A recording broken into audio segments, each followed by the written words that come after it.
என்ன பண்றோம்னா கரும்பு போடுறதுக்கு வாய்க்கா கட்டுறோம். ஏன் வந்து வாய்க்கா இங்க ஓரத்துல கட்டுறோம்னா மேல் கொல்லில இருந்து தண்ணி கீழ்கொல்லிக்கு வரும்.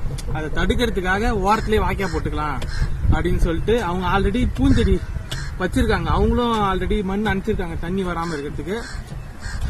இருந்தாலும் நாமளும் ஒரு சைட்ல வாய்க்கா மாதிரி போட்டோம்னா தண்ணி ஊறுனா கூட வாய்க்கால தான் ஊறுமே தவிர கரும்புல ஊறாது. சின்ன கண்ணுக்கு நல்லா தண்ணி போறதுக்காக இந்த மாதிரி நம்ம பண்றோம். எப்படி பண்றோன்னு காட்டுறோம் பாருங்க. இது கொத்தி கொத்தி மண்ணு கொத்தி கொத்தி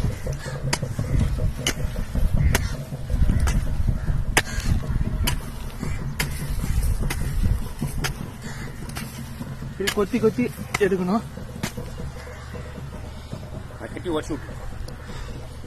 இது மாதிரி கொத்தி கொத்தி விட்டோம்னா நாளைக்கு காலைல வந்து வேலை இருக்கும்.